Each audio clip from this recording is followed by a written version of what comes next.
no intro, no music. I guess we could consider this like an emergency podcast schedule release. I don't even know why I don't know why I'm hosting the podcast. I've gone over my allotted commitment of episodes.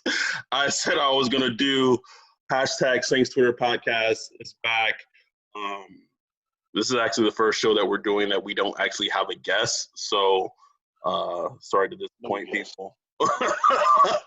People will be upset like it's just them two.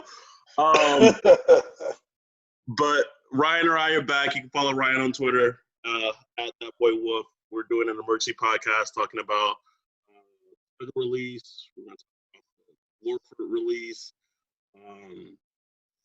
So we'll just get into it. Ryan texted me. I was half asleep. This episode was not going to happen. I was half asleep at 7:30 on a Friday night, living in Los Angeles. So that's how you know how quarantine's going. But I think we'll first start with the Warford news. That's that good sleep, though, man. Yeah, thank you. Friday, you know you don't have to go to work the next day. I didn't work today. But well, shit. Thank you for ruining it, Ryan. I appreciate it. But yeah, it was good. Hopefully, after we're done with this episode, I can kind of just get back into it, but we'll see. We'll start with the Warford news. I believe Ian Rappaport was first to report it, and everyone else confirmed it. The Saints release Larry Warford, right guard for the Saints today. I think it saves them, off the top of my head, I want to say it's $7.7 million on the cap, and then he loses like a $5 million dead money. It's sad that I know that just off the top of my head. A kind of a move if you know, obviously with them drafting Ruiz in the first round, and Peyton was as canon as it was, you know, after the selection, the writing was kind of on the wall that this is going to happen. So I was reading on Twitter, like there's kind of like blowback to it. I'm like, I don't know what people were expecting was going to happen. You know, and obviously I kind of expected them to try to maybe trade him, but obviously there was no takers. So what was your sense when they made that move? I mean, it was just like, oh, okay. I mean, it really was expected. You know, I mean, like most people, I kind of expected him to at least make it to training camp or at least get traded before then. Because you would think, I mean, yeah, he was bad last year, but you would think if you're running like a power scheme, a power run game, you would figure, some team would throw a 2022 seventh round pick or something, But then there's the contract, there's this whole injury history and the COVID-19 thing. So I mean, teams are just like, and I'm sure they figured out, they're going to release him anyway, since, like you said, Sean was pretty candid about it. Sean said, look, we didn't draft Reeves to, back up or compete. He coming to compete for a starting spot. So, I mean, the writing was on the wall, like you said, man. So I kind of took it as like, well, they're all in on Reeves or whoever. Maybe East, like if Cesar Reeves is not like 100% ready, they have Eason there, who they paid a decent bit of money. So, he could probably, just come in, not at, obviously not at center, but probably at the guard spot, and but if it seems like the plan is to move Eric McCoy over to guard and put Riz there at center. It's just going to be interesting, but it's going to be a young offensive line for the most part. Young, man. Young and athletic, I mean, so you're going to see a lot of more of that stretch zone, that outside zone, a lot of that the screen game hopefully makes a comeback like we used to have, so I don't know, it's interesting. So the first thing I thought of, and as a Saints fan, even though we're not emotionally kind of invested as when they play, first thing I thought of is, man, that's almost what I think Nick on Twitter reported, like right now they have $10 million in cap space, and $10 million, for Mickey is it's a lot of money. Ouch. So my first thought, and I even texted it to you, was like, man, are they going to try to bring in like Everson Griffin? I know Clowney's market's been plummeting as of late, but like it allows them opportunity if they want to make a move like super late in free agency. They Right. now have cap space to do so. Right. It just gives them options, even if it's not like Clowney or Everson. Maybe you trade for a player in training camp. I mean, who knows? You know what I'm saying? But at least you have that wiggle room where you can make a decision. I remember a couple years ago when DeMarcus Ware was released by the Cowboys, and he just wanted to be with a contender, and he was going to take like just a decent like $8 million deal. But at the time, we were still kind of trying to work out. Loomis was still trying to do his little cap magic, so he couldn't even like make that call. Like he couldn't even make a call to that agent because we were still kind of working out. So I hated. I remember that I was like, I just hate. Like I don't really trip about cap space, but I hate not having a little savings available, to go out and buy that 75-inch TV. That's stimulus money, but anyway. But so yeah, that gives us that wiggle room. I don't know if they're going to make a move, but honestly, they haven't chilled since like the Saints ain't been chilling all off season. Like they've been making moves, doing something. So I mean, who knows what we'll see tomorrow?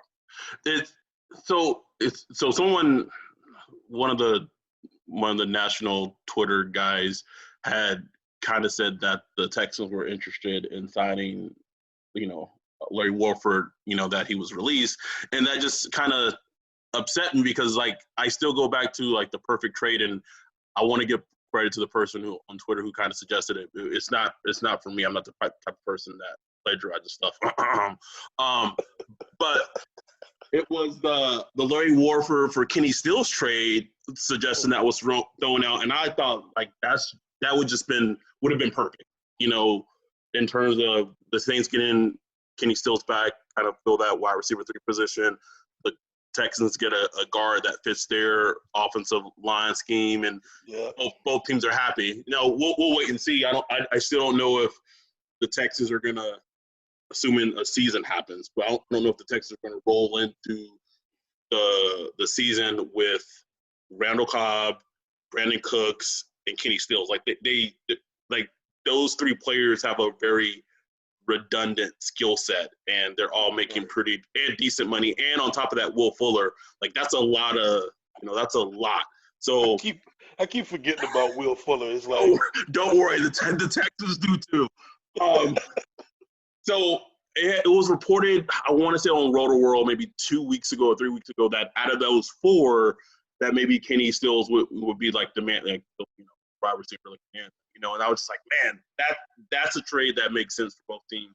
Obviously, it didn't happen, but who knows? It like you said, like you alluded to, just having that extra pocket change. Because even if there's a training camp, quote unquote, there's always surprise training camp cuts, veteran cuts, and if the Saints want to go out and bring a player in who gets cut from a team unexpectedly, they not have that availability to do so.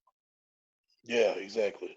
I just saw on Twitter that our boy Ryan Pace is taking a look at Warford. So Pace just loves. I don't know, man. You can't stare at Ryan Pace, man. Annoying. can't. I couldn't imagine. being a Bears fan. I know I harp on the Saints and Sean Payton of how they didn't secure their future at quarterback a lot. And I knew I beat that drum a lot, but I couldn't imagine being a Bears fan and what he did in the draft with Trubisky. Oh, disgusted. But anyway, let's so the schedule got released Thursday. It's a schedule. I mean, I know a lot of people get excited for the schedule. I'm not trying to diminish that. And I think this year more than anything, I get the excitement behind the schedule release because we're fiending, man. We just fiending something like, and the schedule release gives like hope, like this is going to be normal in some degree. Like there'll be football. I don't know how there's going to be football with fans. Quick question: what do you think about the NFL's approach this season because they've kind of just said, look, we're going to roll like the season's going to start. We're going to keep, we're not saying the season's going to start, but we're going to roll like it is. Man, I think so. The NFL, and I felt this when it was free agency and there was the talks of like it getting pushed back. I never bought it because there at that point there's no sports at all going on, and it allowed the NFL an opportunity to be at the forefront of everything, and that's it's still a business, and the NFL loves having constant coverage and eyes on them. So I never bought for a second that anything was going to get pushed back, whether it was going to be the draft, free agency. I will say it's been good to have an escape, and I know that there's people were Mike Florio was just how he is sometimes, and people were just like, oh, it kind of feels weird to be these players are getting paid when there's people like, listen, like we need something, like.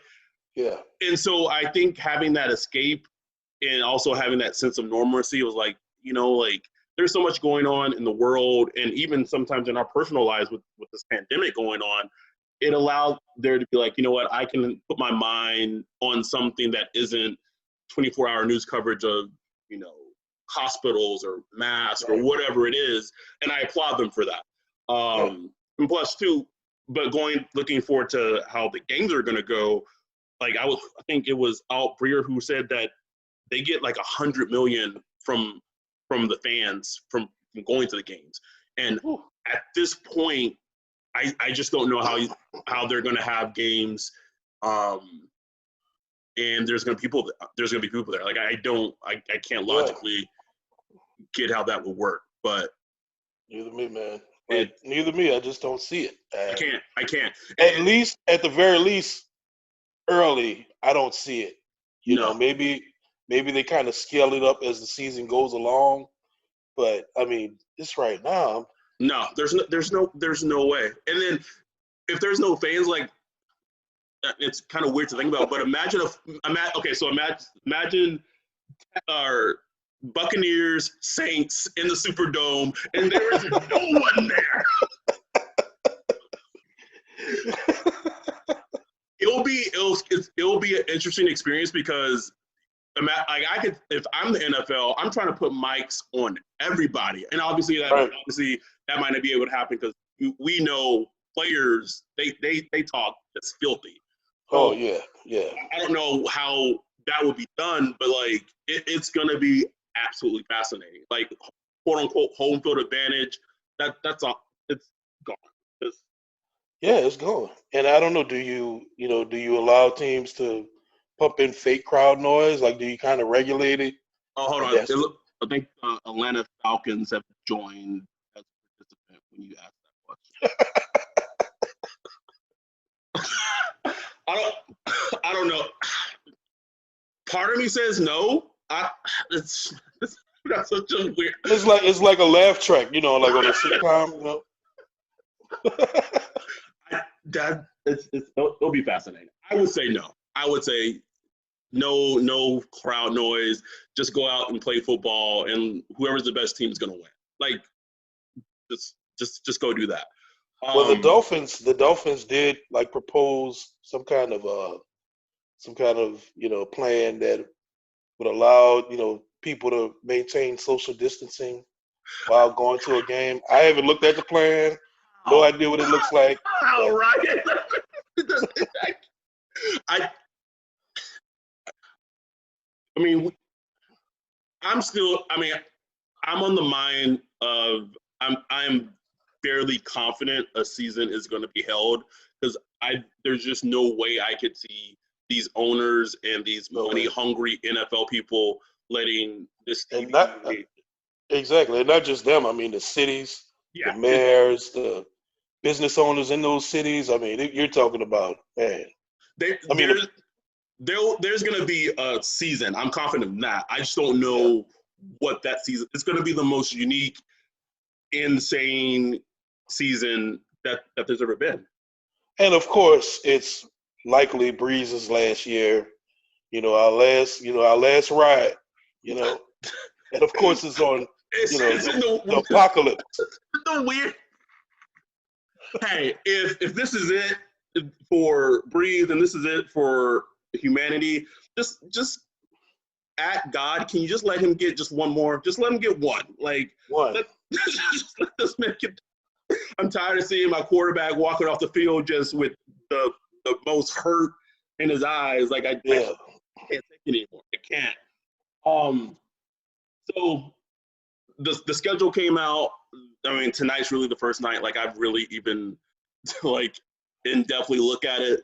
I did look up the Vegas Raiders game because before the pandemic hit, like that was a game I had like marked I was going to go, and to see the ticket prices, I think at Who Dat Homo, aka Eric, posted it first, $1,000 to go. Like even if there are games, it's going to cost $1,100 to sit in the seats. Raiders game? Oh, you didn't see it? Oh no. Well, yeah, tickets in the cheap seats were like $1,100. Keep in mind, it's the first game in that new stadium ever, but still, $1,200 a ticket. No. Shout out to Eric, by the way, man. That's my dog. He's one of my favorite followers, man. That dude, I laugh at that dude's tweets every day. Eric's wild. Yeah, he wild, man. But man, what? The Death Star is dope, though, man. I just wanted to go stand in front of it, The last concert I went to in Vegas, I passed by it when it was almost finished being built. Beautiful stadium. And that's for sure was one of the games that I was going to go to. It's 4 hours away from LA. If I catch the flight, it's 45 minutes. Was going to go to it, and I know a lot of us had talked about, us and hashtag Twitter getting together in Vegas, turning up, having fun. Not even really worried about going to the game. Like the game's like extra, just going out and having fun, and then the world shuts down, and now tickets are $1,200 for a seat. It'll be, we'll because that's like week 2 in September, so we'll even know if we'll even be able to still even go to Vegas and have a good time. It's and I was kind of hoping it'll be a little later in the season. It's a Monday Night Football game too. So, all right. So let's go through the schedule. Let's do it like in chunks. 4 games, maybe 4 games at a time. Actually, we'll do the first 5 because then the bye week. But something I wanted. Oh, go ahead. Something I was going to say is that you had made a good point on Twitter earlier is regards to, and as a fan, I think as a Saints fan, we know this, but man, these boys start off slow. Man, slow. So a 50% win percentage in September since 2006. So they're 8-8. You know what I'm saying? They're 500. On starting the season. I just wanted to add for like people that's listening. Everybody when the schedule comes out, we all do it. I do it too. We look at each team. We say, okay, that's a win. That's a win. That's a loss. Dumb. It's dumb. NFL is unpredictable. The Saints are unpredictable. Think about matchups. This season think about matchups. Yes, is unpredictable. Unpredictable. But think about matchups. Think about when you play teams, not who you play, but when you play those teams and the matchup you're going to face. Yep. Put that to your mind. Don't think about the win or loss. Just think about where your team is going to be at that time, before you just say, oh, that's a win. It's the Detroit Lions. That's a win. I think about that's a great point. I think about matchups and I look at quarterbacks. If you keep it in that mindset, it gives you more of a better idea of kind of what to expect. And this is a bad example, but you would think that a Saints team facing the Washington Redskins against a rookie quarterback in RG3, you're like, oh, that's week 1. He's going to struggle week 1. That's a W. Yeah. Wrong. All right. So the first 5 before the bye week. So the first 5 is home against the Bucks, the new Bucks with with Brady and Gronk. Week 2 they travel to, and who even knows? Like it may be where they may have it where it's like the NBA where there's only like 4 cities that can. I don't know, but let's pretend like this season. So then after that, they're gonna go to Vegas and take on the Raiders, and they're home against Packers. Then they go on the road against the Lions, and then they're home against the Chargers. So in those first 5 games, what jumps out to you? I mean, obviously the first game is, Tom Brady. All eyes will be on that one. I think, even though we struggled in those, especially those week 1 games, Saints might have an edge because of the whole COVID-19, no training, shortened training camp and all that stuff. Brady takes time. Patriots are kind of notorious for taking time to get in the groove. I know he's not with the Patriots anymore, but I'm just saying, we might have a chance in that game.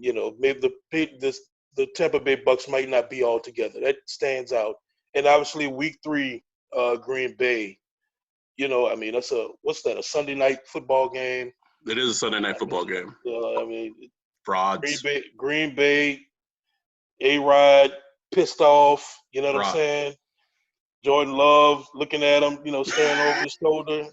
It's gonna be a fun game. I mean, those games are always good anytime Drew Brees and A-Rod plays, and sneaky good is the Chargers.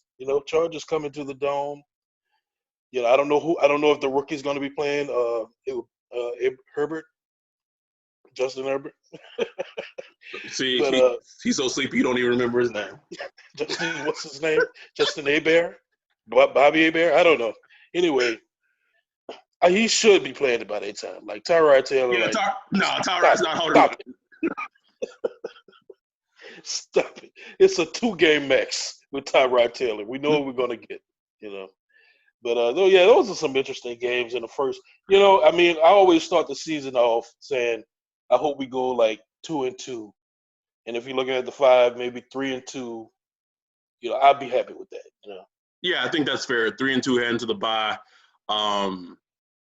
It's of course the Bucs game was going to be week 1. Like, of course it was. Like, there's too much hype and pizzazz about it. What a sneaky game, like that Packers game is, to me, is kind of one of last season of who was the real contender to beat the 49ers, because obviously the Packers played them in the NFC Championship, and obviously the Saints feel like it should have been them. So you have a team that the Saints feel it should have been them, and the Packers are trying to prove themselves, because we don't know if their 13-3 was quote unquote. I mean, obviously it was real, but like how legitimate was it? So in these 5 games, something I kind of want to bring up is, and I think we've talked about it before. I don't know if we talked about it on the podcast. Is we talked about the Saints' slow starts. There's also been times when, and I think this is maybe his biggest criticism as a player, is Marshawn Lattimore. Consistency, especially kind of at the start of the season. Sometimes it's like he's like a little sleepy time. And so if you look at that, so week 1, he's probably going to be shouting Mike Evans as always. Then week 2, which he's had, except the one time I got to see him play in person, where you and me get to see him play in person. He was laying flat face on the ground on the turf. Usually has a good game against Mike Evans, but then you go to week 2, maybe he's going against Tyrell Williams, maybe he's going against Henry Ruggs. Week 3, to me, that's the game, because week 3 to me, he gonna be up for that. That was the game where his rookie season, I was like, oh, okay, he had Devontae Adams and Slidell. And man, it was beautiful. I've heard that I would never forget the play.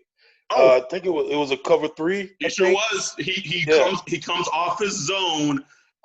As a Saints fan who has been as we have been dying for a good cornerback play for so long, like we thought that was a Da Vinci painting. Like it was beautiful. What is this?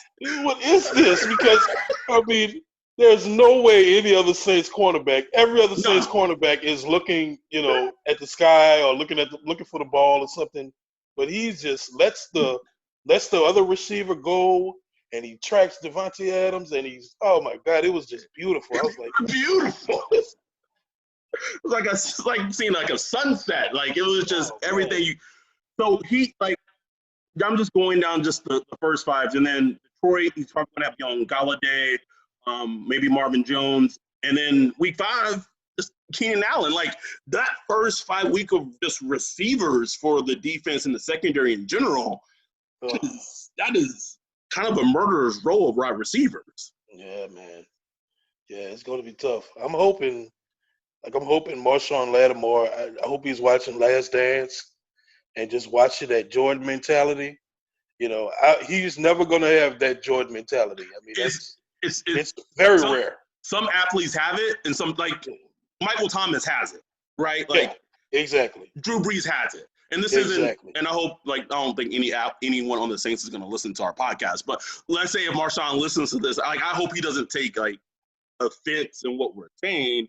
But I hear what you're saying. Like just having that dog. I want to be the best. I want to put in the work to be the very best.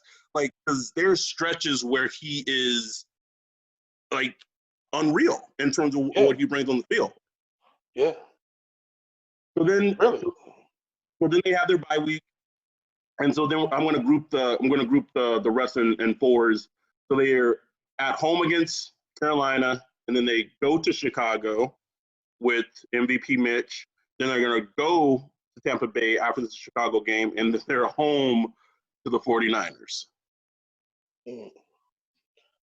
Obviously, the 49ers game is, everyone's going to have that one circled just because, not even because, it's two good teams. It's just, the masterpiece that Sean Payton and Kyle Shanahan put together last year. Like I wish I wasn't a Saints fan that day. Oh man, I wish I could have just watched it as just a regular football fan because that was beautiful, man. I mean, it was gorgeous. Like offensive football, like that was just crack. It was. It really was, man. So that's gonna be a good one. Like I expected. Yeah, go ahead. I was gonna, so the Panthers game is the first meeting with against Teddy, Joe Brady, all that, and then what do you expect from the Panthers, man? I think they're a rebuilding team that doesn't necessarily see themselves as a rebuilding team. Like if you go, if you go down their roster and look at their talent, like they lost Luke Kuechly. They're places on their team where they're very talent deficient. And I think they're trying to be competitive in the NFL world without trying to be completely like the Miami Dolphins. You know what I'm saying? Like I think they're trying to completely bottom out, but I think the cupboard's kind of bare. Now, keep in mind, there's so many question marks. I mean, I don't think there's a lot of question marks about Joe Brady because I think people know what, expect his concepts or maybe what he may be bringing to a team. But just as a team, I think it's kind of foreign. They have DJ Moore. They have talent. It's just, that they've also just lost. Don't know. You don't. They're completely a wild card. I mean, Matt Rule.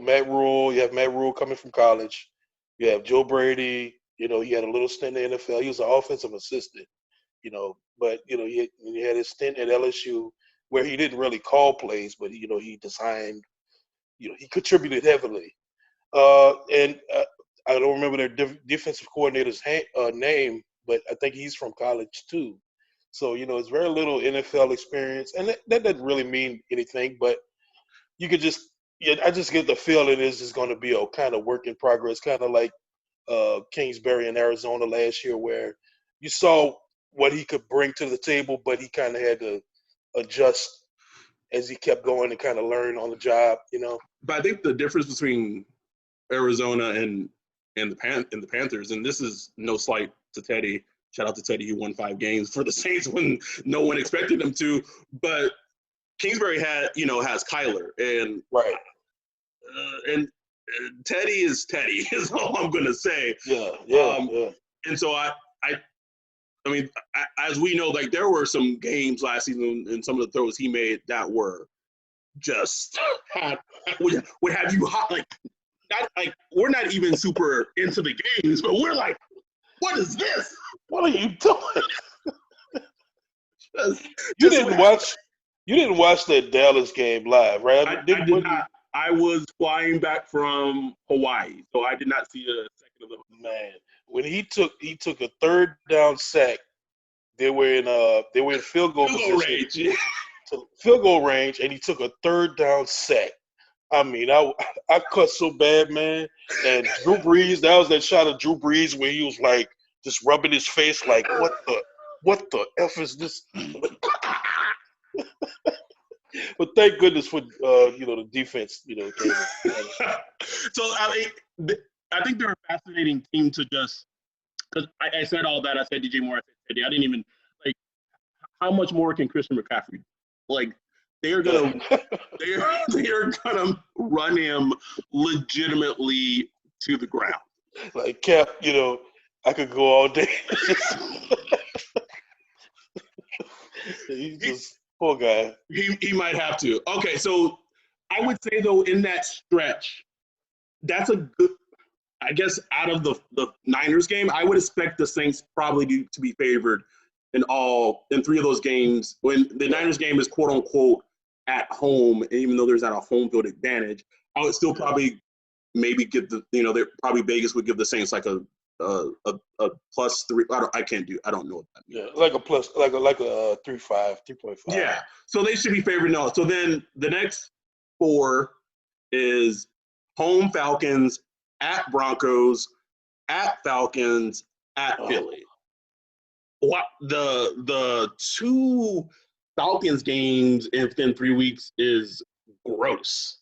Oh, that is disgusting. And then they go to Denver in that altitude with Drew Lock and maybe a rebounding defense and a lot of offensive weapons with Courtland Sutton, Jerry Jeudy, KJ Hamler, Noah Fant. Like that's a and I know, I mean, people who are listening to this who hate the Falcons, like I get it. Like I understand the Falcons hate, but also I think you got to look at it from, you got to kind of take the Homer glasses off a little bit and try to look at it a little bit in a neutral, like they're, offensively they can put up points. So that's a weird stretch of 4 games with Atlanta. And we know it's never an easy win. I mean, come on, I mean, it kept the Saints offense under 10 points last year. I think only 2 times under Sean Payton they've been held that low. So we know, anything can happen when we play the Falcons. So yeah, so I mean, I wouldn't make that a gimme. And then Denver, Sean Payton and Drew Brees have never beaten Denver together. That's the only team they've never beaten. Also, I was at the last Saints Broncos game with Kevin. the blocked extra point step out game. I was there, so. Oh my goodness! I've seen some awful Saints losses in person. Awful. And then Brandon Cooks. Oh my God. So to this, obviously I haven't seen like a plethora of home Saints game, but I've seen my fair share up to this point. When he caught the pass when Drew drove him down the field, and we were expected to go up or whatever in the game, loudest I've heard the Superdome that I've been to in person. That It erupted, and then it's a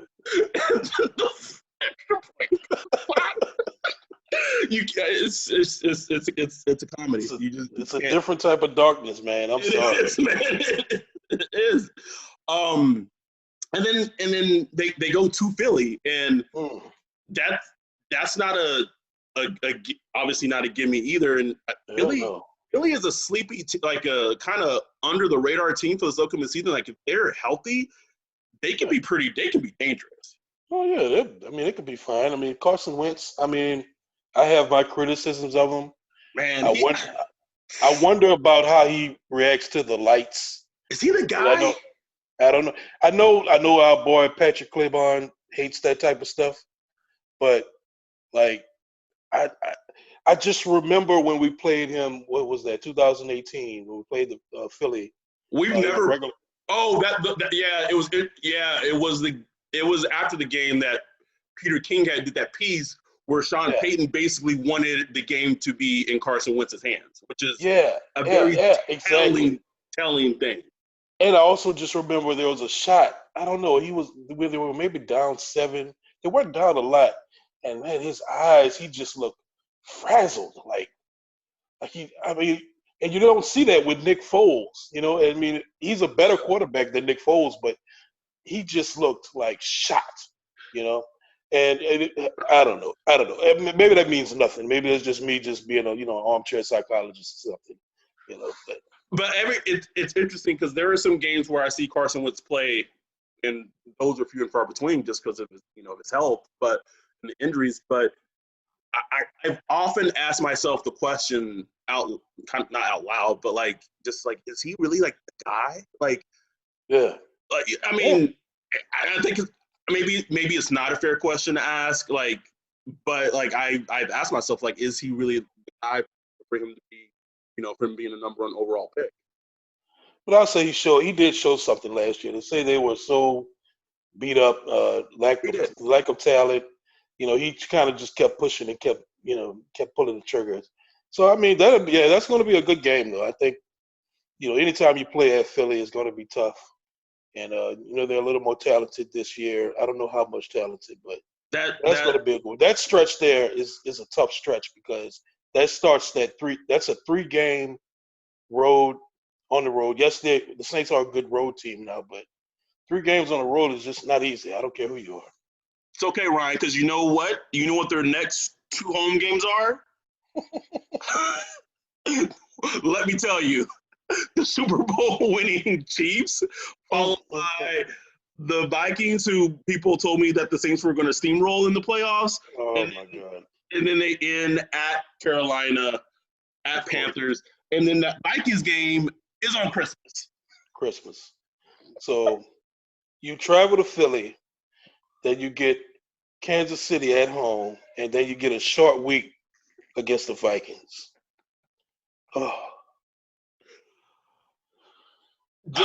I will say that the Saints hopefully at that point will have done so well previously up to the season. And I don't remember if this is this is the year where it's only going to be one seed per conference. So it's 1 seed, or you're gonna wild card weekend.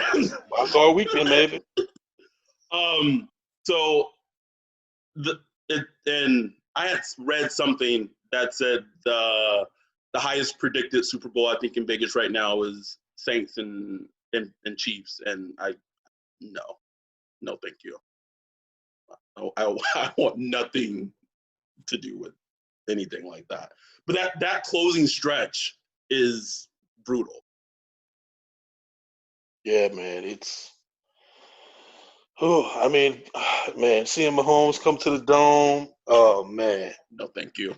I'm gonna be so ill the entire game. I am gonna be disgusted the entire game. He is so ridiculous, man. I don't know how you defend that. So not that it's anything remotely close to real life, but I was playing Madden with updated rosters last week, and I was like, oh, let me play a game against the Chiefs. I probably felt as pissed off and as frustrated as defensive coordinators feel playing against their offense. There's just there's only so much you can do, in terms of because as a defense, even when your defense does the right thing and you take the offensive play away, he's so good at making plays outside of structure. And Exactly. I think the thing that consistently elevates him above like those of even someone like Deshaun Watson or Lamar is that the way he can throw it on the run with how far he can throw it and his accuracy, it's there's no words for it. There's no words for it. Man, and people compared him to Brett Favre, but he doesn't make as many stupid decisions. He doesn't, which is, I think when I scouted him, I think I deleted the tweets. I think there was a point where I was asked to delete all my tweets. But I think a comparison I made for him, and I'll try to look for it, is I did compare him. I said, I think his ceiling is being a more better version of Aaron Rodgers at Aaron Rodgers' prime. And I think he's well on his way of doing that, which is insane. It's absolutely insane. Insane. Because me and you talked about it. His first time as a first-year starter, he goes to the AFC Championship. His second year as a full-time starter, he wins a Super Bowl. So sky's the limit. But that said, people I feel like people are like, are you gonna like secretly be rooting for like Patrick Mahomes when he play? Oh, stop it! Stop. No. Calm down. Calm down. I don't have a goddamn Fleur de Lis tattoo on my arm for no goddamn reason. Like, relax. So I mean, that's the schedule. We're not gonna give win losses. I will ask you this because I know people are gonna want to know what. Just don't not going to do each game. Give me a prediction for their record. I mean, I think 11-5. 11-5, 12-4 is fair. I mean, if say they went 13-3, that's like 3 years straight. I mean, that just doesn't happen a lot. Like, I'm just looking at it from an odd standpoint. And we look at it from the standpoint of it's the NFC, and you made this point. Like, the NFC is brutal. It's brutal, man. It's not like the Patriots who were lollygagging in the AFC East for a decade plus. Like, the NFC is a brutal conference. I mean, I'm just looking at the schedule. Like, the worst NFC team is the Lions, and it's not like they're bad. I mean, they have Matt Stafford. I'm just saying, like, it's Matt Stafford. Right, they're not a bad. I think I have such a dislike towards Matt Patricia that, like. Yeah, me too. Like, I don't think they're not a good team, but it's not like Matt Stafford can't throw 4 or 5 touchdowns on you. I mean, he's done that against the Saints before, so. Exactly. So, I mean, that's the worst team on the schedule as far as since the NFC goes.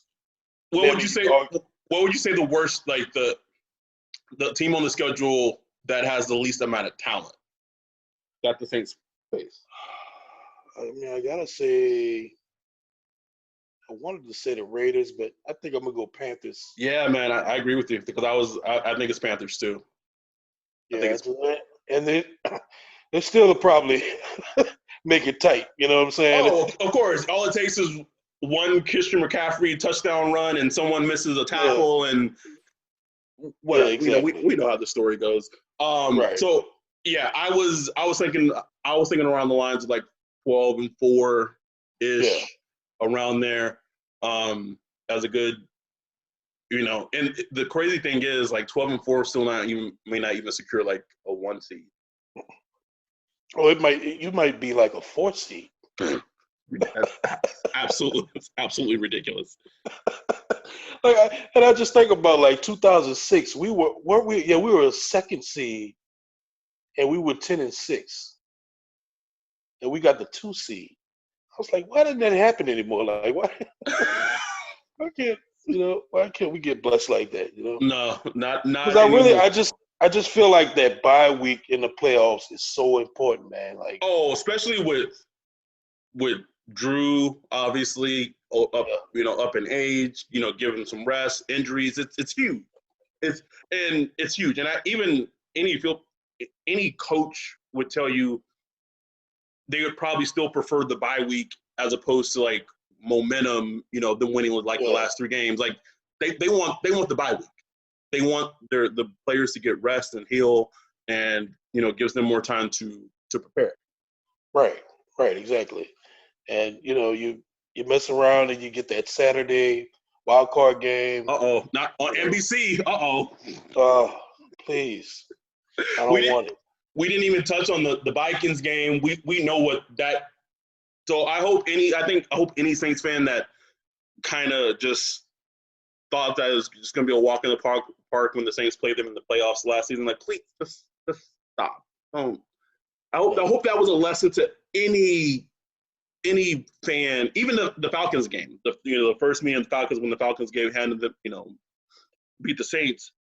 Stop with the homerism. Like, if you're listening to this podcast, let's chill on the homerism a little bit, because it's the NFL. Like, bad teams can beat good teams because ultimately there's not a whole separation between a bad team and a good team. Like, usually it's on the coaching. And if I love Sean Payton as a coach, but sometimes he can get out coached. It happens. And so Bill Belichick gets out coached. It happens to everybody. It happens. So, like, can we just chill and just every game is going to be a Saints win, because we should know by now that is absolutely not the case. But any other thoughts on the schedule, or just in general before we get out of here? No, man. I mean, I just feel like it's a tough schedule. I know the strength of schedule has it like middle of the pack, but strength of schedule means absolutely nothing when you're looking at trying to analyze it based off last season. I just think with the talent they have, it's the Saints should be a winning team. It should win more than 10 games with the schedule. But other than that, I'm just really just curious about what the season looks like, man. Yeah, I think that's going to be fascinating in terms of how it's all going to play out. I still think 95%, like, there will be a season. I just think there's too much to be lost. It would just be fascinating to see what that looks like, and if it's going to be on time. The schedule makers kind of put contingency plans, much similar to how it was after the lockout in 2011, where if they get pushed back or something, like, they've kind of given them like a cushion, or gave them some outs in terms of playing games later down the line. But it's gonna be fascinating to see how it all happens. And this might be the season where if you had planned on going to the games, like, invest in a 75-inch TV and just enjoy the pain that way. That's it may not be any live games. So just kind of, like I said, we're finishing this emergency podcast out. We may have a couple of things under our sleeves, working on kind of getting to the works. We potentially are working on doing another episode with Greg Cosell, where we're going to potentially try to do like a mailbag episode. So if you're a part of hashtag Saints Twitter, you're listening to this, I think Ryan's already set up a hashtag Saints Gmail account where you can send. He'll post the details on his Twitter. If you have a question, you can question for Greg Cosell, and the questions that we're looking for Greg. It's kind of like football porn questions. Like, we don't want generic, like, what do you like? Greg is a great football mind, so if we're bringing him on and he's utilizing his time, we want like really smart football questions. So if you have those type of smart questions, we'll post the instructions of how to get back on sending those in, and then we'll try to see how many we can do per for the episode, and kind of go from there. And I just want to comment on Greg Cosell, man. Like, he was just a good guy. I was really nervous about contacting him. This is a guy I've looked up to for like the past 8 or so years. Just really, consuming his content and just making me like a better football, kind of a football nerd. So, but he was really just cool, and you could tell he just really enjoyed talking football with us. That's so, it. That was dope, man. Like, it was. Like, we could have ended it right there, never done another podcast. I was pissed. It's funny too, because I remember I was texting. I was like, man, like I feel like I was nervous. like I was Yeah. I was going out on a first date. Like gotta get all home professional, and I couldn't be myself. But it was truly it was great. It was great. It was just a very not even eye-opening because I feel like we both know so much about the game of football. But even that said, like it was still kind of like, man, like this is deep. like, Yeah. Right. Yeah. So if you're a fan of that football knowledge like that, and you have questions specifically pertaining to the Saints, offensively, defensively, players, but in a very detailed way, Ryan's gonna post the instructions of sending those questions in, and we don't know when we're gonna record with Greg again, but We got time. Yeah, we ain't doing nothing. So that said, we're gonna get out of here. You can follow Ryan on Twitter. It's at ThatBoyWolf. I'm not gonna even put my Twitter handle out in the ether. It's pointless. It doesn't make any sense for anyone to try to follow me unless you already do. Nope. So with that, we're gonna get out of there. We're out.